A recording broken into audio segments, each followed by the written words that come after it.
En este momento inicia Larísima Puro Cuento, con la conducción de la reconocida directora de escena Marisela Lara. Literatura, teatro, leyendas, arte y mucho más. Comenzamos. A las 11 de la noche. Buenas noches, queridos amigos. Estamos aquí con ustedes gustosamente para contarles, como siempre, un cuento.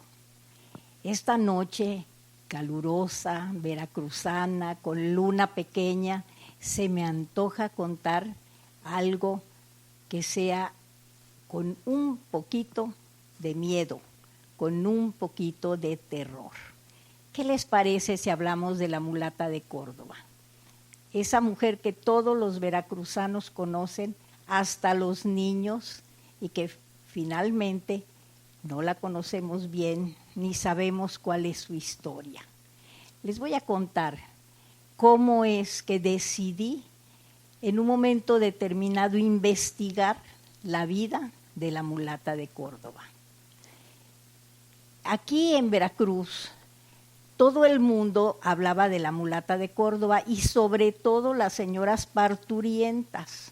Las señoras parturientas, cuando estaban con problemas y creían que podían tener un mal parto, preguntaban que dónde podían conseguir los amuletos y las hierbitas y los tecitos de la mulata de Córdoba.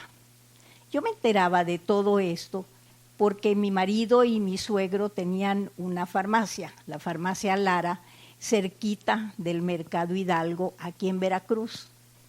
Un día estaba yo conversando con mi suegra, cuando llegó una señora y dijo: ¿venden aquí espíritu de espantos? ¿Tienen usted aquí los polvitos de entrega? ¿Me podrían decir si podría yo comprar aquí con ustedes esos polvos para que no se vaya el hombre? Entonces yo me quedé como muy asustada. Y finalmente yo estaba muy jovencita y mi suegra se murió de la risa y me dijo: no, no se enoje. Oí que mi suegro le dijo a la señora que se fuera a ver a una hierbera. La señora que iba a comprar dijo: pero una hierbera no es bruja. Y entonces mi suegro le dijo: sí, son un poco brujas, pero son buenas. Más me espanté, más miedo me dio todo eso. Y bueno, entonces le pregunté a mi suegra que qué era eso de la mulata de Córdoba. Y ella fue la primera que me habló de esta mujer. Esta mujer parece que era lo que llamamos ahora una sanadora. Esta mujer era mulata y tenía un montón de cuestiones mágicas que hacía y que servían para todo el mundo, pero sobre todo para aliviar a las mujeres que podrían tener un mal parto. Es decir, era un poco como partera de aquella época. Estoy hablando de más o menos 1600, 1625, aquí en Veracruz. En esa época, en los 1600, venían todavía los negreros, los barcos negreros que traían esclavos.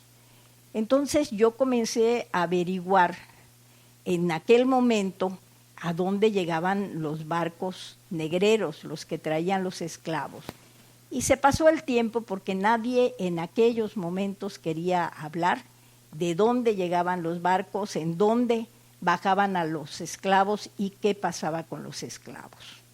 Pasó mucho tiempo y regresé a Veracruz, ya hacía yo entonces teatro y decidí hacer escénicamente la vida de la mulata de Córdoba y comencé a investigar.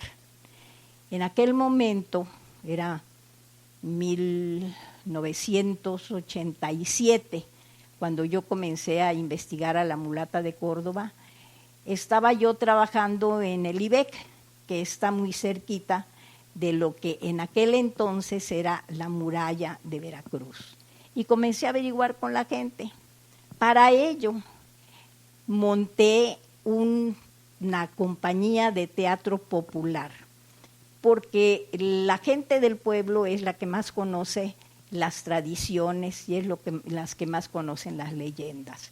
Y entonces yo dije que lo mejor sería platicar con ellas, con estas mujeres. Y estas mujeres resulta que seguían comprando los polvitos y ya me explicaron. Me explicaron todos los rituales que tienen las mujeres en Veracruz y que siguen teniendo. Hay uno que se llama el ritual del chupamirto. Es un pajarito, el chupamirto, que todavía lo venden en el mercado, que quién sabe cómo lo preparan, pero de alguna manera lo tienen meses y meses colgando y nunca se echa a perder.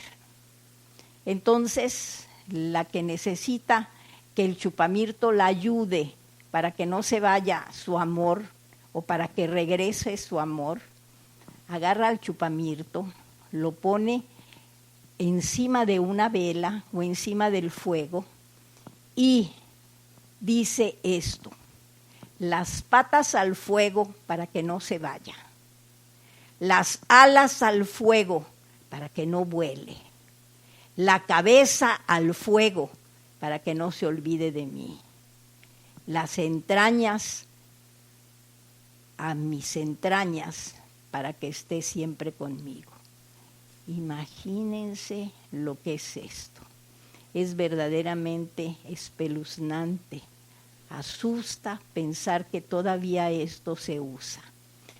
Estas recetas o lo que fuera llegaron con los africanos. Las maneras que tenían en África de cuidarse y de querer y de adorar a sus distintas divinidades tenían que ver siempre con lo ecológico y las trajeron hasta América. Seguí investigando qué cosa era la mulata de Córdoba. Y bueno, al decir Córdoba quería decir que tenía que haber vivido en esa ciudad.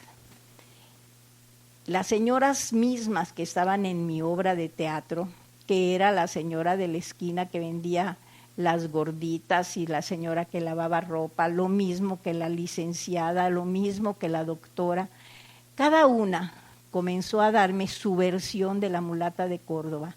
Y me fui dando cuenta que todos en Veracruz, de alguna u otra manera, hablan de la mulata de Córdoba. Les quiero hacer una explicación. No es lo mismo una leyenda que un cuento. Los cuentos de terror hay muchísimos, pero el cuento dura un poquito de tiempo y la gente deja de hablar de ello. Las leyendas deben de tener por lo menos 100 años de vigencia y de tradición en el lugar en donde la gente habla de ello. La mulata de Córdoba, imagínense, del 1600 a las fechas actuales y todavía hablan de la mulata de Córdoba. Esta mujer, bueno, quisiéramos hacer una pequeña pausa, no se vayan para que yo les siga contando. Dentro de un momento regresamos. Aquí estaremos, no se vayan a dormir, que se va a poner más espectacular y terrorífico el cuento, no. La verdad es que tenemos muchas ideas que vienen ancestralmente y que de alguna manera se han incrustado en nuestro ADN, quién sabe desde cuándo. Y entonces la línea de nuestras herencias pues lo siguen llevando. Acuérdense que en Veracruz tenemos lo que se llama la tercera raíz. La tercera raíz es la mulata. Gracias por su compañía. Recuerde que Larísima, la cuarta Puro raíz Cuento se transmite todos los miércoles a las 21:30 horas. Continuamos.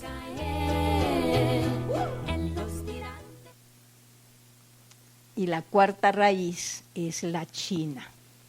Fueron esclavos que vinieron hasta nuestra tierra en los barcos de los corsarios y en los barcos de los piratas. Entonces, en aquellos entonces había un lugar a donde llegaban los corsarios y desembarcaban a sus esclavos y allí los vendían, y era muy cerquita de la Huaca. En ese lugar, cuando iban a llegar los barcos, la gente de algún modo sabía, quién sabe cómo sabían. Dicen que habían algunos pájaros que venían y que decían o que mandaban palomas mensajeras, quién sabe, porque obviamente no habían teléfonos ni habían celulares. Entonces, ellos sabían cuando estaba cerca un barco de esclavos y estaban prohibidos, por supuesto. Entonces, en la noche, por esas playas, prendían fogatas y cantaban y hacían cánticos muy, muy extraños que no tienen que ver con los cánticos vudúes ni con los de las santeras, no. Eran de otra manera, que se habían confundido ya con los cánticos totonacos, con los cánticos en náhuatl. Estamos hablando de que ya en el 1600 pues teníamos casi 100 años y ya éramos colonia, o sea, ya México era Nueva España. Y dicen entonces que una de las veces en que llegó un barco y que estaban los esclavos, las esclavas, y las vendían de una manera terrible, eran lugares en donde a estos seres humanos se les vendía como si fueran animales.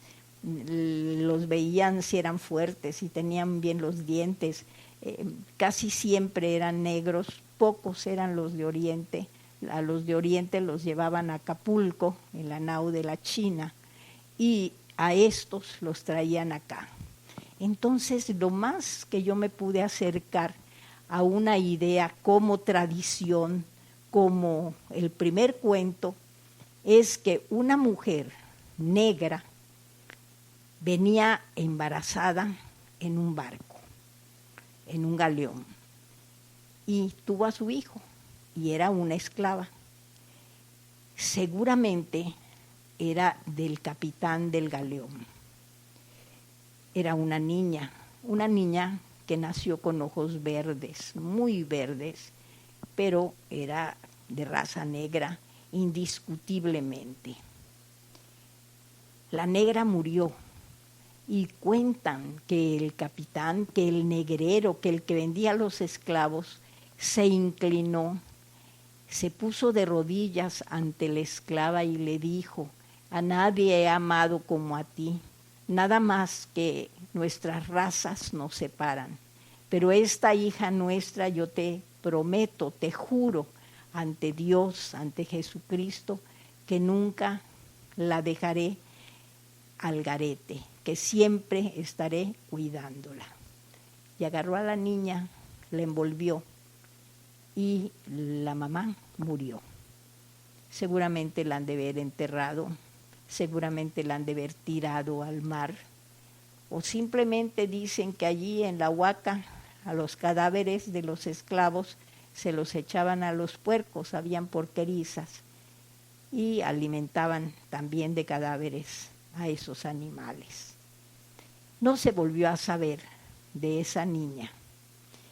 Después de algún tiempo, en un convento de la ciudad de Córdoba, de unas madres, creo que entonces eran carmelitas descalzas, apareció una niñita, mulatita, que vivía allí.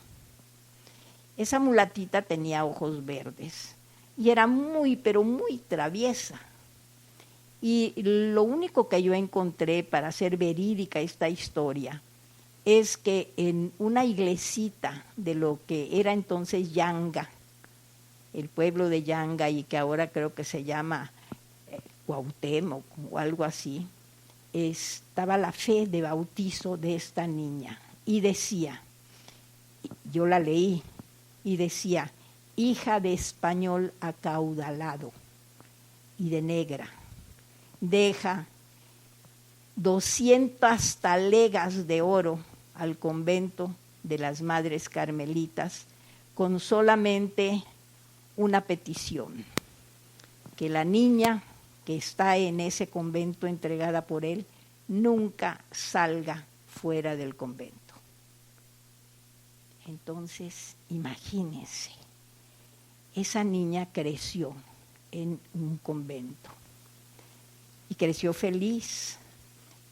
Después ella hablaba mucho de una monjita que se llamaba Sor Juanita, que era la que la había ayudado, le había enseñado a leer, le había enseñado a escribir, pero era terriblemente traviesa y tenía algo que a Sor Juanita le daba mucho miedo. De repente se subía a un árbol de mangos a comer mangos verdes la niña. Y venía Sor Juanita corriendo y le decía, te va a hacer daño al estómago. Y la estaba viendo en el árbol. Y la niña le gritaba desde otro lado del jardín y decía, Sor Juanita, yo estoy cortando flores. Es decir, tenía el don de la ubicuidad. Ese don en que una persona dicen que puede estar en 2 y 3 partes al mismo tiempo. Y la historia de la niña adentro del convento, pues era de felicidad y de felicidad para las monjitas. Iba creciendo ella en hermosura, iba creciendo ella en sabiduría. Y las monjas, pues eran para ella sus parientes, les decía tía, abuela, en fin, todo. La niña llegó a ser una señorita, pero seguía de repente, estaba en misa y de pronto oían que no rezaba y la regañaban porque no estaba rezando, y lo que pasa es que estaba comiendo algo que tenía prohibido comer en el refectorio se llama. Y entonces comenzaron a hablar las propias monjas de esas extrañas formas de ser de la novicia. Era una novicia. Ella tendría unos 14 o 15 años, cuando de pronto estaba en los patios del convento una noche. No tenía permiso de salir para nada. Y esa noche era noche de luna. Y salió a ver la luna y a decirle de alguna manera a Dios que estaba muy feliz en donde la habían guardado, pero ¿por qué no tendría? Voy a salir un momentito, pero no se vayan, vamos a hacer una pequeña pausa para que yo les cuente cómo siguió la vida de la mulata de Córdoba, esa hermosísima mujer mulata con ojos verdes que lucía después de un tiempo de su vida un gran pendandif, un gran collar lleno de esmeraldas. A las 11 de la noche. Gracias por su compañía. Recuerde que Larísima Puro Cuento se transmite todos los miércoles a las 21:30 horas. Continuamos.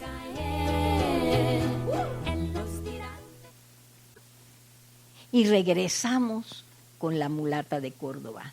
Su nombre era Belén San Juan. Y esa noche que estaba viendo la luna y viendo las estrellas y pidiendo que, bueno, si se iba a quedar allí, que de alguna manera pudiera conocer algo del mundo, y de pronto voltea y ve a un joven guapísimo junto de ella. Y se asusta y corre, y el joven corre tras ella. Y resulta que ese muchacho era el ahijado de la abadesa. Y bueno, ¿para qué les cuento? Ya se imaginan ustedes que se enamoraron y que desde luego la abadesa le dijo a su ahijado, de ninguna manera te vas a casar con esa muchacha, no te das cuenta que puedes tener hijos negros. Entonces el muchacho y la mulata decidieron escaparse y se fueron, se la llevó él a caballo y la sacó del convento. En el camino rumbo a Veracruz, de Córdoba a Veracruz, se encontraron a una pandilla, digamos, lo que en aquel entonces era gavilla.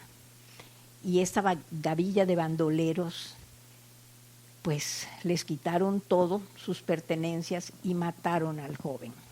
Cuando mataron al joven, la mulata dijo: nunca estaré con otro hombre, pero vengaré lo que le hicieron a mi amor. Y de alguna manera, con ese poder que tenía y que ella ya lo sabía usar, de pronto los bandidos la vieron en un lado en un caballo y la vieron en otro lado caminando por una vereda.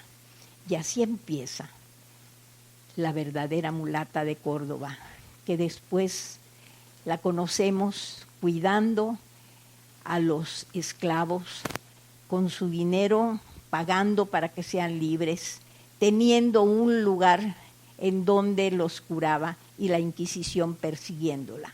Y la persiguieron hasta que la encontraron y se la llevaron a la fortaleza de San Juan de Ulúa.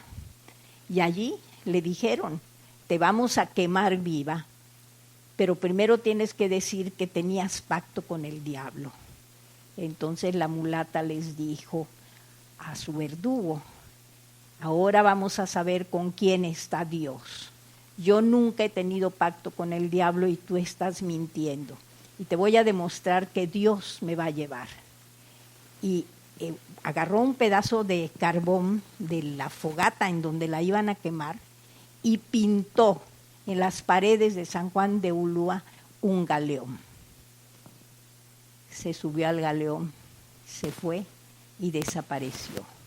Y cuando desapareció dijo: en cualquier parte del mundo hay un puerto con un galeón que nos va a llevar a buscar la libertad a quien la desee. Y bueno, esa es la leyenda, nuestra leyenda de la mulata de Córdoba, de Belén San Juan, veracruzana, nuestra amiga de todos los tiempos. Y bueno, como se dice, y colorín colorado, este cuento se ha acabado. Y si les gustó, pues díganos, platíquenos de alguna manera para que sepamos de qué modo vamos a seguir contándoles cuentos. Muchísimas gracias. Estamos a sus órdenes. Vamos a estar todos los miércoles a las 9:30 y yo buscaré siempre leyendas, siempre cuentos que tengan que ver con nuestro Veracruz, con nuestra hermosa tierra veracruzana. Porque eso sí, tenemos que hablar de la única civilización que tiene caritas sonrientes, totonacas. Y aquí estamos. Muchas gracias. Hasta luego. Buenas noches. Que sueñen, pues que sueñen con la mulata, ¿por qué no? A ver si acaso viene. Hasta luego. A las 11 de la noche. Gracias por su compañía. Los esperamos en nuestra siguiente emisión de Larísima, puro cuento. Hasta la próxima. Subirse, dejarse caer.